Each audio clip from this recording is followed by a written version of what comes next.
É muito legal, sabe por quê? Quando eu tava na faculdade de Direito, a última coisa que eu fazia era ir na faculdade. Mas, quando eu ia, então eu era um pouco outsider, né? Eu trabalhava com vendas. Caralho, como é que tu se formou então? Eu me formei bem mal, cara. Assim. Tirei o atraso depois, sabe? Entendi. Mas eu era vendedor de rua, saca? Durante a faculdade toda. Então eu ia pouco na faculdade. Então e como não tenho nenhum advogado na família, nem nada, eu me sentia um outsider. O que era bom, porque eu olhava para aquela porra e falava, isso não faz o menor sentido. E eu falo até hoje para os meus amigos, meus colegas, meus alunos, eu falo assim, olha, se você falar isso para um engenheiro, se você falar isso para um cara de tecnologia, o cara não vai entender, porque não faz o menor cabimento. Só que o mundo jurídico é um mundo, é um casulo, né? Ele é fechado nele mesmo, e a gente fica discutindo aquilo de maneira ideológica, sabe? E a gente esquece que o direito existe para servir a sociedade. Não é a sociedade que existe para servir o direito. Então todo o meu trabalho que eu faço já há alguns anos é bater nessa estrutura. E tem dado certo, cara. As pessoas estão se abrindo para isso. Essa discussão tá surgindo e acho que a gente está conseguindo. Não sou eu, né, só eu e tal, mas acho que é uma corrente de pensamento que está crescendo no Brasil. Tu já é juiz há quanto tempo? Quase 18 anos. Caralho. Tempão já. Tu tem quantos anos? 43. Tá bem, tá bem. Caralho. Por isso que você já tomou vacina, pá. Entendi. Rapaz. E por que tu quis virar juiz? Você não tinha família que era da Boa área e pergunta. tal? Cara, Ganha bem, pra caralho. ganha razoavelmente bem. Não dá pra dizer que num país como o nosso não ganha bem, né? Eu só não entendo aqueles salários que aparecem na... Os super salários, né? Porque o meu não é. O meu não é salário. Eu queria ganhar esse salário também, só que eu não ganho. Não, de verdade, agora falando sério. Se for, né, como são nos tribunais regionais federais que eu posso falar porque é o meu, aquele salário que todo mundo sabe qual que é, eu acho um bom salário, mas como qualquer ser humano, todo mundo sempre quer ganhar um pouco mais, né? Eu acho que isso é legítimo, mas isso é uma outra história. Existe uma base de salário, tipo, você é um juiz. Eu vou te explicar como é que funciona. A Constituição diz assim, o teto do funcionalismo público, é engraçado aprovar o negócio do teto agora, né? Porque sempre teve teto, ou deveria ter. O teto do funcionalismo público é o salário do ministro supremo. Dentro do Poder Judiciário, aí é uma escadinha para baixo, assim, ó. Então, o do ministro do STJ, que é a corte que vem logo embaixo, é tipo 5% a menos. Daí do desembargador do tribunal é menos 5. Do juiz, menos 5. E assim vai. Então, se eles ganham... eu não me lembro agora se é 37, isso bruto, né? O do ministro supremo. 40, não me lembro. Você vai fazendo a conta. Eu sei que o meu líquido, eu falo assim, eu não posso ter vergonha de falar isso, gente. Quem paga meu salário são vocês, né? Você precisa saber quanto você está me pagando. Vocês estão me pagando R$28 mil por mês líquidos. E se você somar todo o resto, 13º, que todo mundo tem, a gente também tem. O adicional de férias, como a gente tem 60 dias de férias por ano. Isso é uma mamatona, vai. Vamos concordar. Eu prefiro ficar sem. Pode crer. Né? Pra ninguém me encher o saco com essa porra, entendeu? Mas eu também vou querer a compensação financeira disso. Não é verdade? Porque eu vou ter que trabalhar um mês. Você vai me pagar um mês a mais? Pode ser. Acho que é justo. Então, assim, somando tudo, dá tipo 30 mil reais líquidos por mês. Acho que é um bom salário. Mas por que eu fui ser juiz? Não foi por causa do salário. Inclusive, não era esse salário lá atrás. Eu fui ser juiz pelo seguinte. Na verdade, cara, assim, eu era um desenganado pro...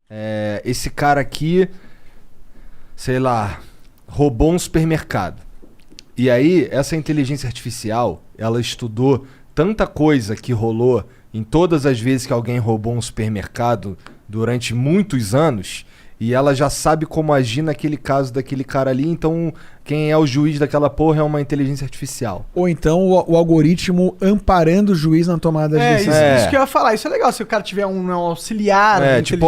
Até hoje vagabundo falou que era assim o bagulho. Cara, a sua pergunta é maravilhosa. E me dá a oportunidade de falar contra a corrente, mas muito bem fundamentado. Porque saiu esse ano agora um livro... de um prêmio Nobel de Economia, que é o Daniel Kahneman, junto com um professor de Harvard chamado Cass Sunstein. que eles falam o seguinte, cara, o algoritmo, ele sempre vai decidir menos errado do que o juiz. Calma, vou explicar. Se eu fizer um modelo estatístico simples, ele vai ser talvez melhor do que o melhor expert. Não só na justiça, qualquer coisa. Por quê? Porque a nossa cabeça, ela é muito imperfeita. Ela tem os vieses, né, os preconceitos, e ela também tem noise, saca? Ruído. Né? Você tá de mau humor, você não comeu, a pessoa que tá na tua frente te lembra alguém que você gosta, ou lembra alguém que você não gosta. Então, o teu processo cognitivo vai fazendo assim. Se eu fizer um algoritmo do Monark, o algoritmo do Monark vai performar melhor do que o próprio Monark. Aí eu vou dar um exemplo concreto. Estudaram 700 mil, eu vou arredondar os números, 700 mil decisões de juízes americanos de fiança. Conceda ou não a fiança para soltar o cara durante o processo. 700 mil decisões reais. Dessas 700 mil, 400 mil pessoas foram soltas. Dessas 400 mil, um percentual voltou a delinquir, cometer outro crime. Então eles escolheram algumas pessoas que deveriam ter ficado presas e soltaram. Possivelmente algumas deveriam ter ficado soltas e eles prenderam. Erros. Você jogou isso para um algoritmo com as mesmas informações que os juízes tinham. E aí você seta o algoritmo. Eu vou setar o algoritmo para prender o mesmo número de pessoas. E eu jogo essa informação para o algoritmo. As pessoas que ele escolheria que ficariam presas, ele escolheu melhor. Por quê? Porque quando a gente olha para as pessoas que os algoritmos soltaram, a criminalidade teria reduzido pela metade. Aí você fala, não, mas o algoritmo é preconceituoso, né? Hoje essa é a moda. O bias do algoritmo. Como bias. assim ele é preconceituoso? Ele é... porque ele reproduz o preconceito da sociedade, né? Ele reproduz o preconceito de quem setou, talvez. Faz sentido, porque você tem que analisar. Se todas as ações, os julgamentos do juiz que ele analisou são... tem o bias, né, dentro do juiz, então a conclusão que ele chega dessas análises também está carregada desse bias. Então, pois é, ele pode realmente... o problema é o seguinte, né? E tem um lance da inteligência artificial, que ela tá da caixa preta, ninguém sabe como é que funciona lá dentro e tal. E as pessoas falam isso, todo mundo falando isso agora aqui no Brasil. O problema é que essa caixa preta aqui a gente também não sabe como funciona direito. Você não tem tanta accountability, né? Você não tem tanta forma de controlar isso. Ah, mas o juiz tem que fundamentar a decisão. Mas primeiro ele resolve o que ele quer, depois ele acha um jeito de botar no papel. Porque é assim que funciona. Para todo mundo, não é porque o juiz é mauzinho. É porque é assim que funciona o nosso cérebro.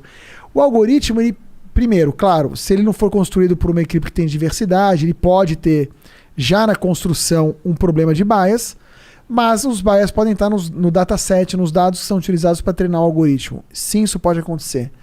Mas mesmo que ele reproduza os bias, ele não tem noise. Porque nenhum modelo matemático tem noise, porque não é humano. Entende? Então só de reduzir o noise, você reduz o percentual de erro. Mesmo que você mantenha os vieses, né, o bias. E aí, essa experiência, e tem muitas outras, provam isso. Aí você fala, porra, mas se é assim, por que a gente não usa mais algoritmo no processo decisório? Primeiro, porque você não tem algoritmo para tudo, a tecnologia está evoluindo. E depois, porque nós temos um preconceito contra os algoritmos também. Nós estamos mais propensos a aceitar o erro humano do que o erro da máquina. Só que lembra que eu falei no começo da nossa conversa que o direito existe para servir a sociedade, não o contrário? No fim de tudo, o que a gente precisa? Como sociedade está melhor, o nosso bem-estar precisa aumentar. Então, porra, se eu tenho um algoritmo que pode auxiliar o juiz no processo decisório para que tenha menos reincidência, ou então para que eu mantenha o nível de reincidência, mas prenda menos, eu vou ter mais felicidade na sociedade, que vou ter mais pessoas soltas. E dá para fazer teste de racismo nesse tipo de algoritmo, porque eles fizeram. E ele prenderia 40% menos negros do que os juízes prenderam. Interessante pra caralho. Sim, é que as pessoas querem cagar a regra. Elas querem dizer o que elas acham, porque elas estão falando com o córtex pré-frontal ventromedial, tal do sistema 1, e não estão raciocinando. Com otimismo, né? Caralho, ou cara, pessimismo. Maior nerdão, né? Caralho. Agora você vai meter essa, sabe que eu falei difícil. Mas a gente tá bom. Falou, eu ouvi o Álvaro aí agora. Mas eu aprendo com o Álvaro, pô. Ali entre Copa e Leme, tem um flat ali que é colado no túnel. Do lado do Leme. Eu fui morar ali naquele flat. Tá. Olha a merda que deu, cara. Aconteceu Aquele ali é o... É perto do Rio Sul, tá falando? Mas é do outro lado do túnel. Tá. Do lado da praia, né? Tá. Fui morar lá, mas eu gostei no começo, assim. Só que deu muita coisa errada ali. Eu quase voltei pra São Paulo. Primeiro, a vizinhança era tensa, assim, sabe? O que é tenso? Tinha de tudo, assim. Tá. Eu não tô falando de forma preconceituosa. Uhum. De ter muito bandido mesmo, assim, era esquisito. E o síndico matou o subsíndico praticamente na minha frente. Caralho! Caralho! Caralho! Foi bizarro. Praticamente como? Cara, eu tava no elevador descendo, eu vi aquele estampido seco de tiro, 2, pá. Quando eu abri a porta do elevador, o corpo tava no chão, passei por cima do corpo, do cadáver. Caralho. Que pira é essa, cara? Aí eu falei, porra, cara, começou ruim, né? Porra! Começou ruim. Aí já tava meio abalado com aquilo, eu tava julgando um caso na época, que era uma ação coletiva. Eu tô falando, tem certamente várias pessoas do direito aqui que estão assistindo, né? Porque todo mundo assiste vocês. Todo mundo, impressionante. Quando eu falei que vim aqui, cara, todo mundo, do irmão da Aninha, minha namorada, que é o Thiago, que tem 19 anos, até os caras da minha idade. Pô, tu vai no flow, eu não sei o que e tal. Maneiro. Todo mundo assiste, maneiro. é muito legal. Então tem um do direito me vendo, eu não tô usando termo jurídico aqui, pessoal, porque é muito chato. Então, já já eu peço não vou entender desculpas, nada. né? Mas enfim, uma ação coletiva proposta pelo Ministério Público na época para fechar todos os bingos do Rio de Janeiro. E eu dei uma liminar nessa ação para fechar, isso caiu comigo. Só que quem são os donos dos bingos?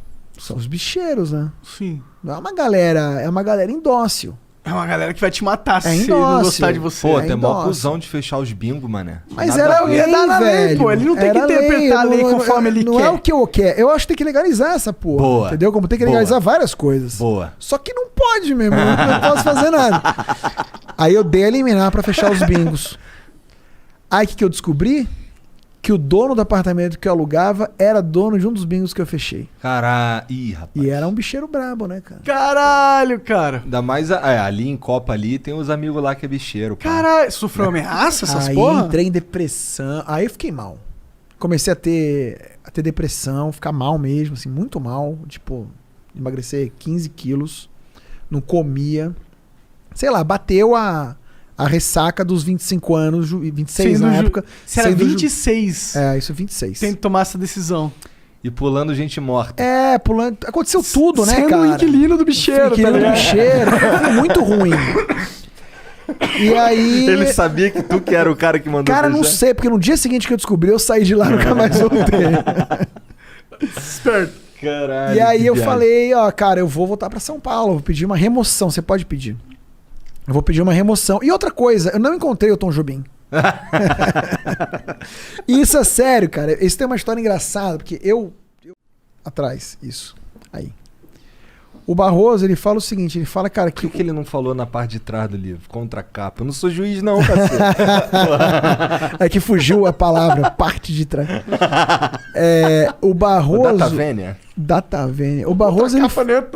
O Barroso, ele fala isso, ele fala assim, cara, esse jeitinho brasileiro que nós temos, ele vem da necessidade da gente se defender do Estado, desde lá da época da colônia, porque Portugal veio com a estrutura burocrática que era muito amarrada. Então você precisava conhecer alguém, dar um jeitinho para você conseguir fazer alguma coisa. Se você não conseguia fazer nada, entendeu? Então daí veio o jeitinho brasileiro, só que também é ruim, por quê? Porque ele é baseado nas relações interpessoais e eu posso conhecer alguém e você não. Isso gera uma desigualdade. Com certeza. E nem Né? sempre eu sou o cara mais habilitado de fazer aquela coisa, mas eu sou o cara que tá habilitado porque eu conheço alguém, não porque eu sou bom no que eu vou, teoria, fazer. Por isso que eu acho que a tecnologia vai salvar o Estado brasileiro. Tu acredita num... Como que você estudava, então? Eu estudava assim, eu sou muito bom de aula. De tipo, sentar e ouvir um cara falar, eu aprendo. E aí eu fazia um caderno só com os conceitos. Depois eu lia esse caderno e basicamente o que eu fazia era, que prova eu vou prestar? Eu não estou estudando para saber, para ser o jus filósofo do professor titular da USP. Eu estou estudando para passar nessa prova, não é isso? Então me dá aqui a prova, deixa eu ver como é que ela é. Ah, a última prova foi assim? Então eu vou de trás para frente. Aí eu vou estudar para passar nessa prova. Aí assisto a aula, faço o caderno, grifo e depois só leio os meus grifos. E vou refazendo provas daquele concurso até passar. Porra, mas aí tu sempre passa de primeira, porra. De primeira na prova oficial, mas em casa eu tô ali fazendo vários, né? Aí tô vendo minha nota melhorar e tal. E tem um pouco de sorte também, né? Metade é sorte na vida, né? Entendi. Mas aí tu tava no Leblon, você sentou e